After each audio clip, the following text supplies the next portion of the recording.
João Araújo nasceu no interior de Goiás, filho de um lavrador que media o tempo pelo amadurecer do milho e uma mãe que alfabetizava os filhos à luz de lamparina. Aos 40 anos, alto e magro como um poste castigado de beira de estrada, traz no rosto uma cicatriz funda que desce da testa à bochecha esquerda. Um trilho de ferrugem tatuado na pele. Lembrança que não cicatriza por dentro. Antes, foi pequeno agricultor, homem de rotina, mãos rachadas e fé teimosa, até que a seca lhe comeu as plantações e a fome lhe mordeu a dignidade. Migrou para a Amazônia como tantos, levando nos bolsos promessas de ouro e no peito a urgência de não falhar com a mulher Ana Lúcia e o irmão mais novo, Miguel. O que encontrou não foi riqueza. Encontrou um mundo onde a lei é o cano de uma arma e o silêncio, moeda que compra a vida.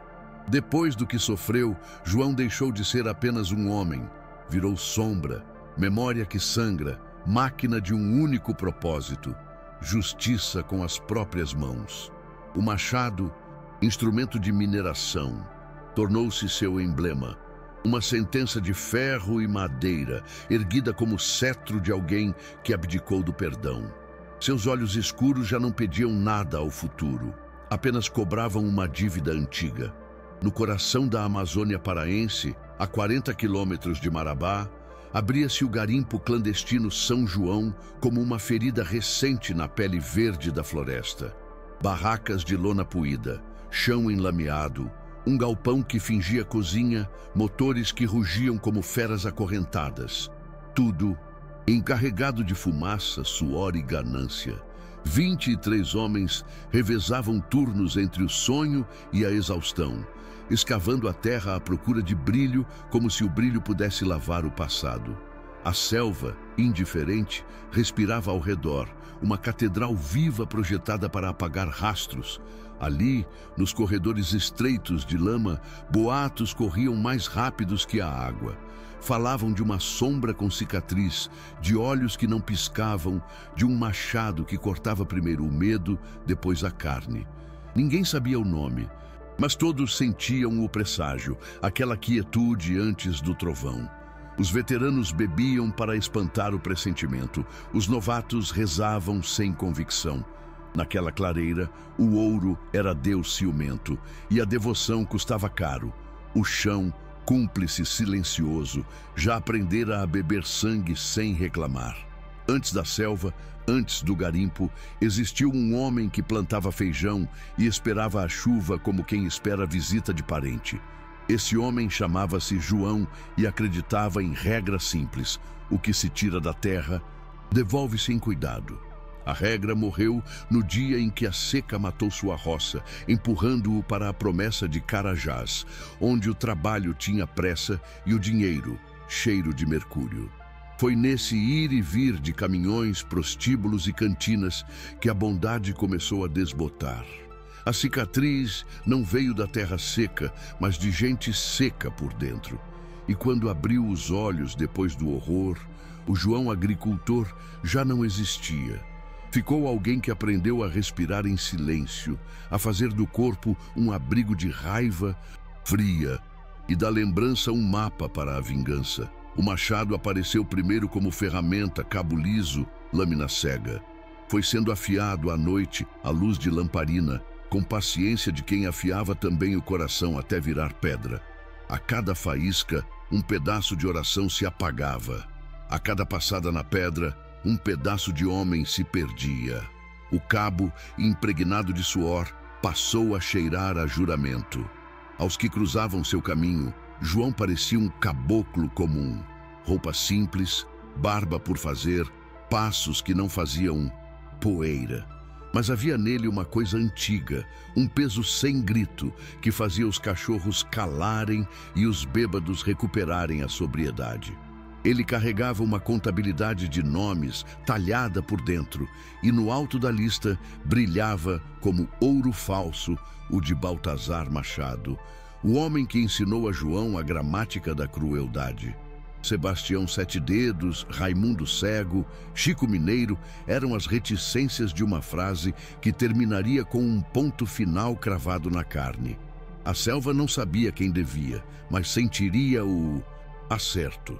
E quando a noite desce rápida sobre o São João, como capuz jogado no mundo, João surge do mato sem pedir licença, uma maré escura invadindo a enseada. Vem com ele o cheiro de chuva distante, a promessa de trovão e um silêncio que não é paz, é preâmbulo. Nada ali percebe ainda que o relógio mudou de dono. O garimpo segue mastigando sua rotina, sem notar que cada mordida aproxima o dente do osso, porque naquela madrugada o fogo estava só começando. A Amazônia de 1997 era uma terra em disputa. Entre árvores centenárias e rios intermináveis, o poder não se media por papéis de cartório, mas por espingardas carregadas e coragem de apertar o gatilho. A polícia aparecia de vez em quando, mais para receber propina do que para impor ordem. As mineradoras clandestinas floresciam como feridas abertas, e cada clareira era um microcosmo governado por quem tinha mais homens armados ao redor. O garimpo São João, embora escondido, tinha dono e regras. Baltazar Machado, homem de fala arrastada, dentes dourados e olhos de cobra, ditava quem vivia e quem morria. Era respeitado pela brutalidade, temido pelas histórias que corriam, histórias de corpos sumidos no rio, de mulheres marcadas a ferro, de homens enterrados em covas rasas sob o barulho dos motores. Nesse ambiente, a esperança era luxo e o medo, ferramenta de controle. O ouro comprava silêncio e o silêncio sustentava impérios invisíveis no meio da floresta. Foi nesse território que João Araújo encontrou o destino de sua família desmoronar. Ana Lúcia, sua esposa, ainda carregava no olhar uma ternura que insistia em acreditar num futuro melhor. Tinha as mãos firmes, marcadas pelo trabalho, mas era dona de uma delicadeza que contrastava com a dureza ao redor. Miguel, seu irmão mais novo, exibia a juventude inquieta de quem acreditava que o ouro poderia ser um atalho para a vida que a roça lhe negara. Juntos, eles chegaram ao garimpo como tantos outros, com promessas de sobrevivência e olhos ainda limpos. Mas a inocência dura pouco onde a selva se curva diante da ambição. Baltazar viu naquela família não apenas trabalhadores, mas instrumentos para alimentar sua crueldade. A presença de Ana Lúcia acendeu nele o desejo doentio de posse e a vitalidade de Miguel provocou sua inveja silenciosa. O terreno estava preparado, a selva era testemunha muda e o fio da tragédia já estava sendo puxado. No garimpo, cada noite era uma roleta russa. O motor das dragas rugia sem descanso, misturando-se ao ronco dos homens caídos de cansaço, ao choro abafado de quem lembrava da família distante e ao estalo das fogueiras que devoravam troncos úmidos. O cheiro de óleo queimado e carne mal passada pairava no ar, impregnando as roupas e a pele. João observava tudo em silêncio, acostumado a ouvir mais do que falar. Sabia que o São João era um lugar onde qualquer passo em falso podia custar a vida. Baltazar circulava como rei sem coroa, cercado de seus capangas grotescos. Sebastião Sete Dedos, com a mão mutilada por explosivos. Raimundo Cego, que enxergava pouco com os olhos, mas muito com a maldade. E Chico Mineiro, um sujeito magro, de sorriso constante, que ria mais alto quanto maior fosse o sofrimento alheio. A cada gole de cachaça, eles reafirmavam o poder sobre os demais, espalhando medo como quem joga sal sobre feridas abertas. Ana Lúcia, por sua vez, tentava manter alguma dignidade. Lavava roupas na beira do igarapé, improvisava rezas antes das refeições e cuidava de Miguel como se ainda fosse o menino levado da infância. Sua presença era um respiro no ambiente contaminado e por isso mesmo chamava a atenção indesejada. João percebia os olhares de Baltazar e dos comparsas, disfarçados de brincadeira, carregados de ameaça. A cicatriz que ele ainda não possuía queimava invisível, pressentida, como se o futuro já estivesse inscrito em algum ponto da selva. Miguel, com seus sonhos ainda intactos, acreditava que conseguiriam juntar ouro suficiente para sair dali e recomeçar. Mas João sabia, não havia saída fácil. O garimpo não libertava, engolia, e quem tentava escapar virava história sussurrada nas noites, lembrança de um nome apagado. As tensões cresciam, silenciosas, como raízes subterrâneas. Uma discussão banal por território de escavação, uma dívida de jogo não paga, um olhar atravessado, qualquer faísca era suficiente para incendiar o barril de pólvora. Baltazar cultivava essa instabilidade porque dela nascia seu poder. Mantinha os homens sempre à beira da violência, divididos, quebrados em orgulho e medo. João, com sua postura reservada, começou a despertar curiosidade. Um homem que não bebia, não jogava e falava pouco, era um corpo estranho naquele organismo viciado em excesso. Baltazar não confiava em silêncios. Via neles um desafio. E todo desafio precisava ser esmagado. Foi nesse clima de desconfiança crescente que a família Araújo percebeu tarde demais que estava marcada. Mas antes do abismo veio o último instante de calma. Uma noite, João se sentou ao lado de Ana Lúcia, observando o fogo que crepitava. Ela segurou sua mão com força, como quem pressente a tempestade, e disse apenas: "Promete que a gente vai sair daqui." Ele não respondeu. O silêncio foi sua resposta. Um silêncio que pesava mais do que qualquer palavra.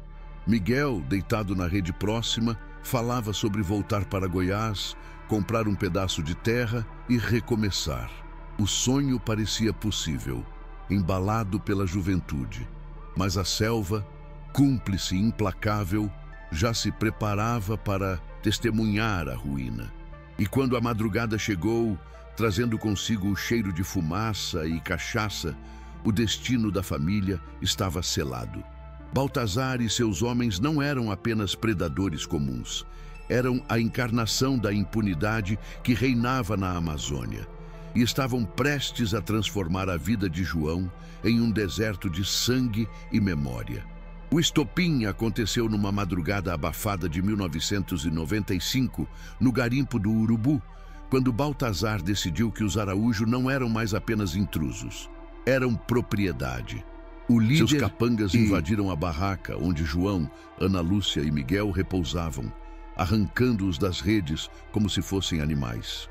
O cheiro de álcool impregnava o ar, e o riso distorcido dos homens soava como prenúncio de tragédia.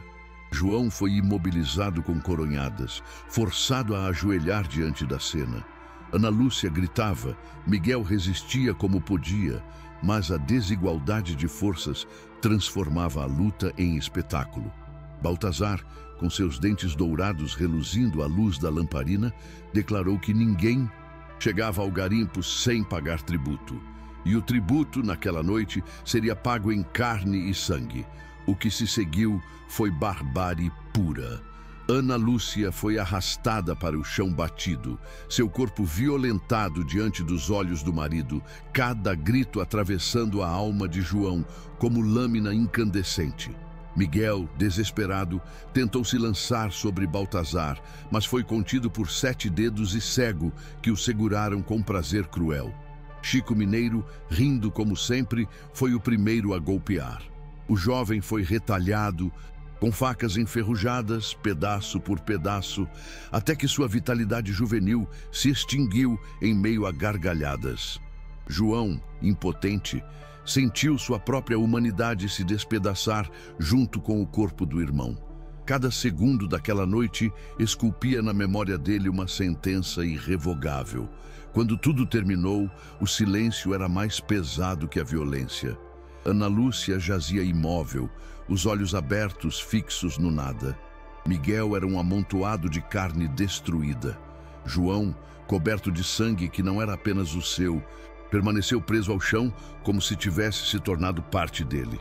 Baltazar, em um gesto calculado, pegou uma lâmina e riscou-lhe o rosto, da testa à bochecha, deixando a marca que eternizaria a humilhação. "Para nunca esquecer quem manda aqui", disse, cuspindo sobre ele. Depois ordenou que o largassem na selva, convencido de que morreria como um bicho ferido. O corpo de João foi arrastado e jogado na escuridão verde, entre sons de insetos e o rugido distante do rio. Mas a selva não o matou. Entre febres, delírios e lembranças cortantes, João sobreviveu. A cada passo arrastado, a cada gota de água sorvida de poças imundas, a vida teimava em permanecer. Ele encontrou abrigo sob raízes imensas, alimentou-se de frutos amargos e caçou pequenos animais com pedras afiadas. O homem que emergiu dessas semanas não era mais o mesmo. O agricultor pacato havia sido enterrado junto com sua família, e em seu lugar surgia um ser moldado pela dor e pela promessa de vingança. A cicatriz no rosto era apenas sombra da cicatriz na alma. A selva, testemunha e cúmplice, assistia em silêncio ao nascimento de uma nova fera. Foram meses de desaparecimento.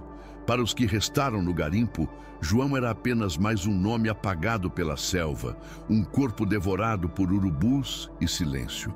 Mas escondido nas margens do Tocantins, ele reconstruía-se como um artesão que trabalha sua própria maldição.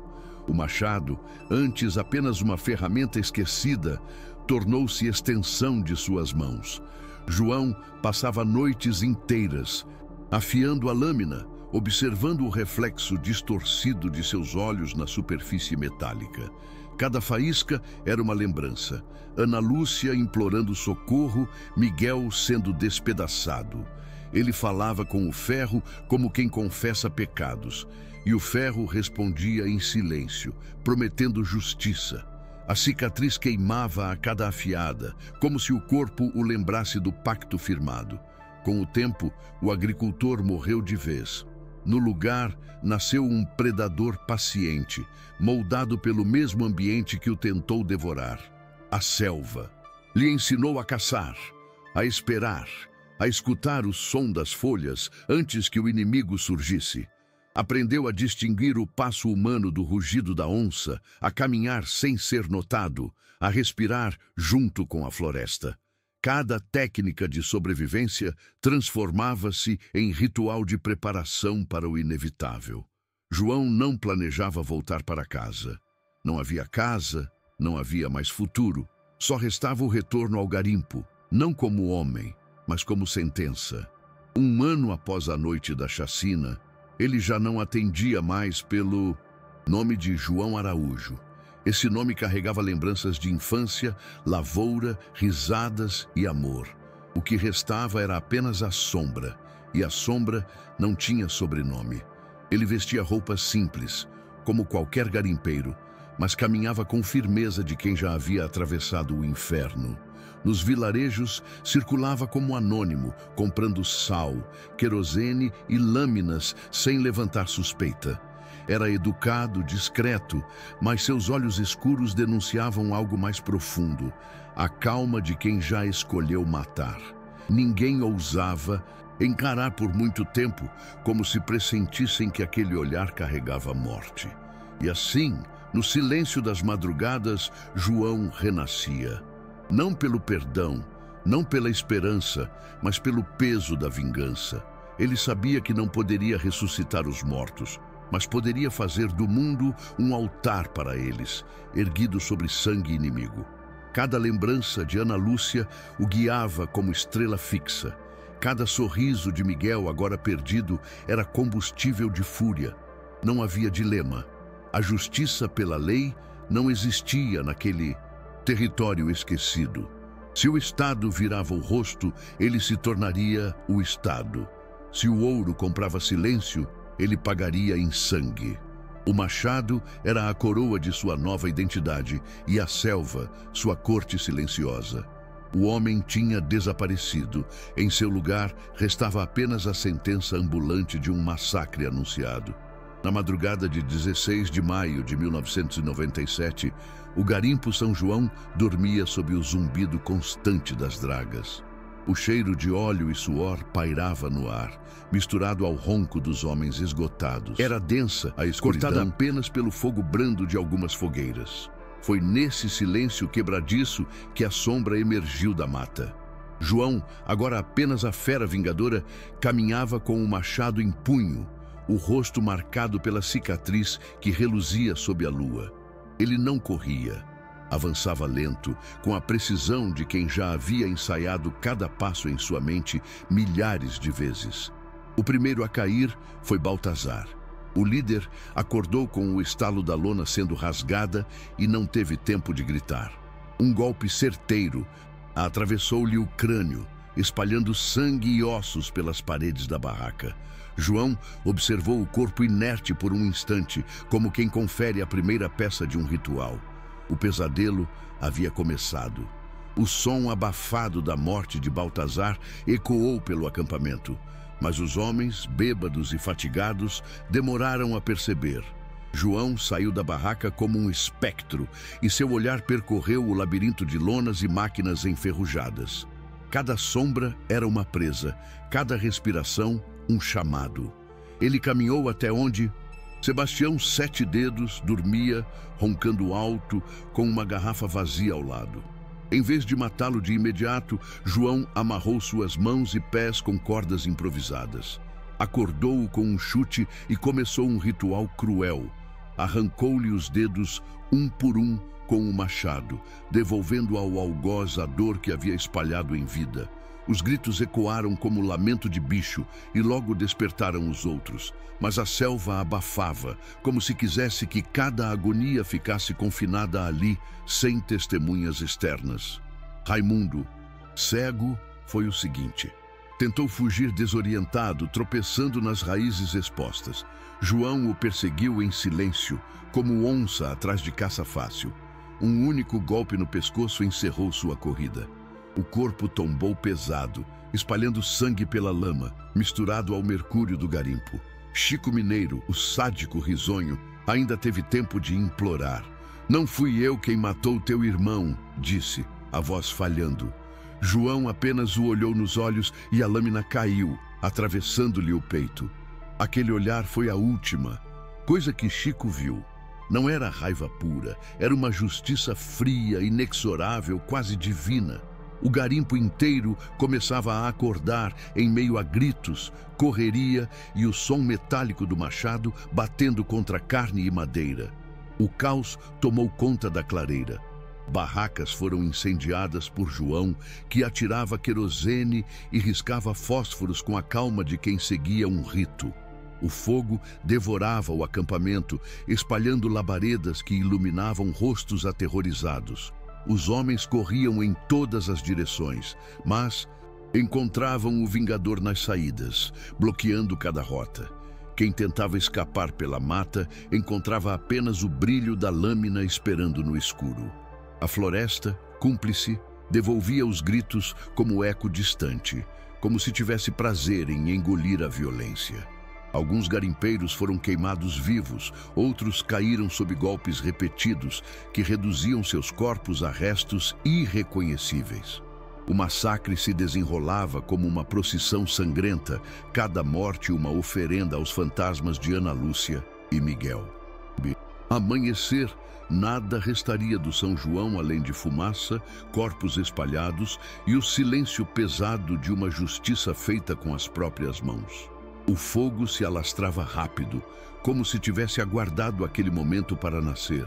As chamas lambiam as lonas das barracas, faziam explodir galões de combustível e transformavam o acampamento num inferno visível até das copas mais altas. Homens gritavam, alguns imploravam, outros tentavam apagar as labaredas com baldes d'água inúteis. Mas João não dava trégua. Era ele quem guiava o incêndio, empurrando para dentro das barracas os que tentavam escapar, trancando portas improvisadas com troncos. De dentro vinham socos, berros e o cheiro de carne queimando. A selva parecia assistir, indiferente, como uma velha juíza que finalmente presenciava o acerto de contas. O ouro, enterrado sob a lama, continuava mudo, mas agora regado por sangue e fumaça. À medida que a noite se transformava em madrugada, os sobreviventes perceberam que não havia saída. João bloqueava cada trilha, cada caminho possível. O machado subia e descia, ora rápido, ora lento, como se obedecesse a um compasso secreto. Seus olhos não piscavam. Não havia raiva desenfreada em sua expressão, apenas uma frieza ritual. A cada golpe, ele murmurava nomes. Ana Lúcia, Miguel, como se cada vítima fosse menos um inimigo e mais uma oferenda. Quem tentou implorar por perdão, encontrou silêncio.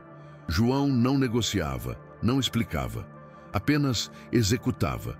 E assim, um a um, 23 homens se tornaram cinza, carne e pó. Quando os primeiros raios de sol tocaram a clareira, o garimpo já não existia. Máquinas retorcidas, barracas reduzidas a carvão, corpos espalhados no barro negro. O cheiro de queimado impregnava tudo, misturado ao perfume acre do sangue. O vento leve da manhã agitava as cinzas e fazia os corvos circularem acima, atraídos pelo banquete. João estava no centro, imóvel, segurando o machado ainda sujo. Parecia em transe, como sacerdote que termina o sacrifício. Nenhum grito restava, apenas o silêncio. A floresta retomava seu domínio, como se engolisse os restos da tragédia sem testemunhas. Para quem chegasse depois, seria impossível acreditar no que acontecera. Apenas a devastação falava. Mas o rastro não ficaria escondido por muito tempo. Dias depois, um grupo de exploradores encontrou os destroços. A cena era tão brutal que alguns vomitaram no local. Chamaram a polícia de Marabá e o delegado Álvaro Duarte assumiu o caso. Veterano de uma região onde a violência era a regra, Duarte ainda assim estremeceu diante da clareira transformada em cemitério. Não parecia uma disputa de garimpeiros. Era metódico, calculado. Cada morte parecia carregar uma mensagem. A imprensa logo batizou o banho de sangue da Amazônia. E o nome de João Araújo, até então apagado, começava a ressurgir como lenda. Metade homem, metade fantasma, inteiro vingança. O massacre do garimpo São João espalhou-se como pólvora. Nos jornais de Belém e nas rádios de Marabá, a manchete se repetia. Chacina no coração da floresta. O número de mortos chocava, mas o que mais intrigava era a precisão da matança. Não havia sinais de confronto armado, nem tiros disparados contra o invasor. Parecia obra de uma única sombra, alguém que se movia com a fúria de muitos. O delegado Álvaro Duarte, ao caminhar entre os destroços carbonizados, percebeu que não estava diante de um crime comum. Não era disputa por ouro, não era emboscada de facção rival. Aquilo era vingança, fria, paciente, absoluta. E ao fundo de cada fotografia, em cada corpo mutilado, ele sentia a presença de uma história maior, ainda não revelada. As investigações começaram em silêncio, mas logo a notícia tomou o país. Telejornais mostravam imagens da clareira devastada, helicópteros sobrevoando o cenário de destruição. Repórteres descreviam o cheiro nauseante que ainda pairava no ar.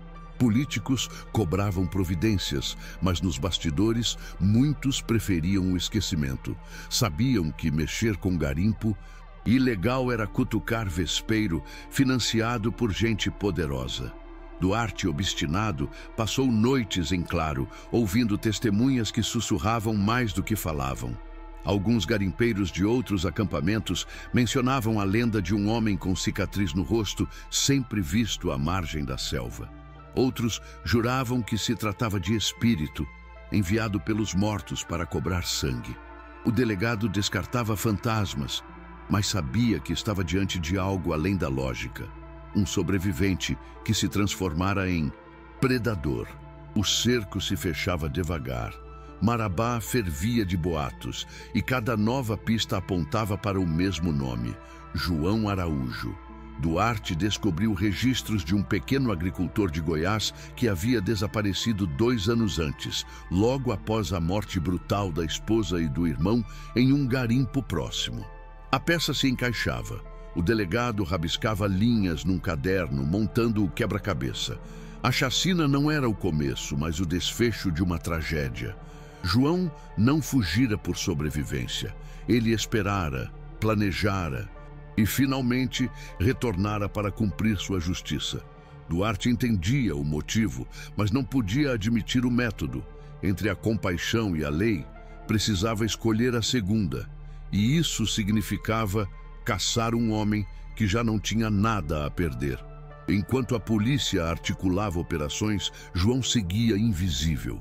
Deixava para trás apenas rastros sutis, uma pegada na lama, uma galinha comprada em vilarejo, uma lâmina afiada em ferraria de beira de estrada. Movia-se como quem conhecia cada curva da floresta, cada silêncio suspeito. Para ele, a caçada da polícia era apenas o prolongamento natural da vingança. Já havia cumprido sua promessa aos mortos. Agora, o que viesse era consequência. Mas para o Estado, permitir que um homem fizesse justiça com as próprias mãos era abrir precedente perigoso. João se tornara símbolo. Para uns, herói que esmagara a impunidade. Para outros, monstro que precisava ser detido a qualquer custo. A caçada estava declarada e a lenda do homem da cicatriz crescia a cada novo relato. 2 anos se passaram desde o massacre e João já não vivia como fugitivo da selva. Sob identidade falsa, trabalhava como pedreiro em canteiros de obras em Goiânia. O homem que atravessava ruas empoeiradas, carregando sacos de cimento nos ombros, parecia comum aos olhos apressados. Mas dentro dele, o silêncio continuava denso, guardando a lembrança das noites de fogo e gritos no garimpo. Seus colegas o viam como sujeito calado, trabalhador, incapaz de confusão. Ninguém imaginava que aquele pedreiro discreto carregava nas mãos a memória de 23 execuções. Para João, a cidade era apenas disfarce. Nunca houve futuro, nunca houve chance de recomeço. O machado, agora enterrado em algum ponto secreto, ainda queimava em sua consciência como se estivesse guardado dentro do peito. Enquanto isso, o delegado Álvaro Duarte não desistia. Seus relatórios sobre o caso enchiam gavetas, acumulavam poeira e desprezo dos superiores. Mas ele sabia. João estava vivo. Seguia pistas mínimas, cruzava registros de trabalhadores sem documentos claros, comparava relatos de rostos marcados por cicatrizes. O Estado precisava de um culpado e a lenda precisava de um desfecho. A caçada transformara-se em obsessão. Duarte sabia que capturar João não era apenas encerrar um processo criminal. Era restaurar a autoridade da lei em uma terra que já não a reconhecia. Mas, no fundo, o delegado também se perguntava se não estava perseguindo um fantasma necessário. Um homem que fez o que a justiça oficial nunca ousaria fazer. A lenda crescia nos becos e nos bares. Garimpeiros expulsos das clareiras contavam a história do homem da cicatriz como se fosse mito amazônico. Uns o chamavam de justiceiro, outros de assassino frio. Para uns, um mártir, para outros, um demônio. O nome de João circulava em sussurros, embalado por cervejas quentes e olhares desconfiados. A floresta já havia engolido os rastros do massacre, mas a memória não desaparecia. Era como se a selva tivesse parido uma entidade, e agora a cidade a abrigava sob a pele de um pedreiro comum. A pergunta se repetia: onde termina a vítima e começa o monstro? Foi então que o acaso, mais do que a investigação, entregou João. Em uma tarde abafada, no intervalo de trabalho, um colega de obra reparou na cicatriz que cruzava seu rosto. Comentou em voz alta: parece aquele homem do massacre na Amazônia. O riso foi nervoso, mas a frase não passou despercebida. Dias depois, a denúncia anônima chegou à polícia. Duarte, Recebeu a informação com um misto de alívio e inquietação. Sabia que estava prestes a encarar o homem que virou mito. A cidade, indiferente, seguia seu ritmo, mas para João, o cerco finalmente se fechava. Não correria mais, nunca correu. Desde o dia em que sobreviveu à selva, ele apenas caminhava em direção ao fim. O cerco foi montado em silêncio, sem alarde, como se a polícia temesse despertar a fera antes da hora. Viaturas discretas cercaram o quarteirão, homens armados se posicionaram nos telhados e becos. No canteiro de obras, o barulho dos martelos e betoneiras mascarava a tensão crescente. João carregava uma lata de massa quando percebeu os olhares diferentes, a movimentação estranha ao redor. Não precisou de explicações. Soube de imediato que a caçada havia chegado ao fim. Não correu, não gritou, apenas largou a lata no chão, limpou as mãos no pano preso à cintura e esperou. Os policiais avançaram em formação, armas erguidas, vozes firmes, ordenando que ele se entregasse. João ergueu as mãos devagar, a cicatriz destacando-se como um mapa de tudo que vivera. Não havia resistência em seus gestos, tampouco medo, apenas um cansaço profundo, quase solene. Quando o delegado Duarte surgiu entre os homens, encarando-o de frente, João quebrou o silêncio pela primeira vez em anos. Disse com voz calma, quase mansa: "Eu estava esperando vocês." As palavras caíram pesadas no ar. Não como rendição, mas como conclusão inevitável. Não houve tiroteio, não houve fuga cinematográfica. O verdadeiro clímax não se deu em pólvora, mas em revelação. O justiceiro da selva, o fantasma que exterminara 23 homens, não buscava escapar. Sua guerra já estava vencida, mesmo que a vitória fosse apenas cinza e vazio. Ao ser algemado, João caminhou sem pressa, ignorando os olhares curiosos dos colegas de obra que agora viam nele não um pedreiro, mas uma lenda encarnada. Não havia triunfo em seus olhos, nem arrependimento. Apenas a certeza de que cumprira sua promessa aos mortos. Na delegacia, flashes de câmeras o atingiam como facas de luz. Repórteres gritavam perguntas. Por que fez isso? Se arrepende? João não respondia. A cicatriz falava por ele. Os policiais o empurraram para dentro da viatura, mas antes que a porta se fechasse, ele ergueu os olhos para o céu cinzento de Goiânia. Talvez procurasse um sinal, talvez apenas confirmasse que a vida continuava indiferente ao sangue derramado. Para o Estado, ele era agora um criminoso monstruoso. Para a memória da selva, era a mão que devolvera o peso da balança. E para si mesmo, apenas um homem vazio, que já não tinha para onde ir. O julgamento foi rápido e ruidoso.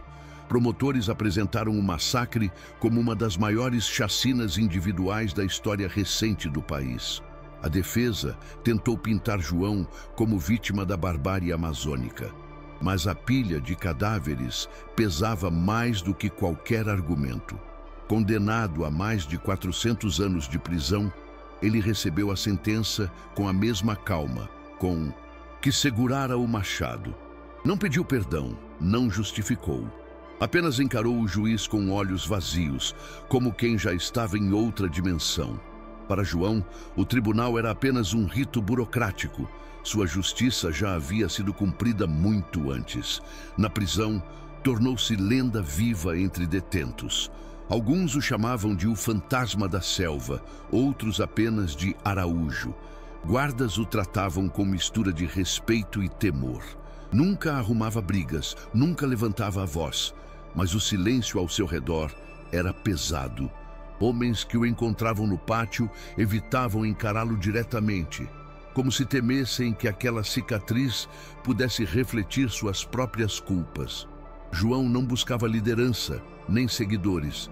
Passava os dias sentado, olhando para o vazio, como se ainda ouvisse os gritos abafados pelo fogo no garimpo São João. Enquanto isso, a floresta seguia seu curso. O acampamento destruído nunca foi reconstruído. A selva, paciente, cobriu com raízes grossas e folhas largas os restos carbonizados de barracas e máquinas. Onde antes havia ouro e morte, agora o verde voltava a reinar absoluto. Mas sob a terra, ocultos da vista, ossos e cinzas permaneciam enterrados como lembrete de que a natureza engole, mas não esquece. O massacre de 1997 tornou-se fantasma coletivo, lembrado em sussurros, estudado em relatórios policiais, transformado em mito popular. Uns diziam que João fora justo, outros que se perdera na mesma violência que tentara combater. O nome de João Araújo se espalhou como aviso sombrio. Na Amazônia, ainda se conta a história do homem que ergueu o machado contra 23 inimigos e apagou um garimpo inteiro. Sua lenda é repetida com medo e fascínio, como oração torta. Para uns, ele provou que a justiça, quando negada pelo Estado, pode nascer das próprias mãos. Para outros, mostrou que a vingança não cura feridas, apenas as aprofunda. Entre o herói e o monstro ficou a cicatriz, não apenas no rosto dele, mas na memória de todos que ouviram sua história. E hoje, quando a selva respira sobre a clareira silenciosa, parece guardar em seu ventre a última lição. A lei pode falhar, mas a dor não. João Araújo tornou-se símbolo de um país onde a impunidade abre espaço para deuses e demônios de carne e osso. A cicatriz que nunca cicatrizou é o reflexo de uma pergunta que não cala. Até onde alguém é capaz de ir quando a justiça lhe é arrancada? Se essa história te prendeu até aqui, comente, curta e compartilhe. Porque a memória, assim como a selva, só sobrevive quando é alimentada.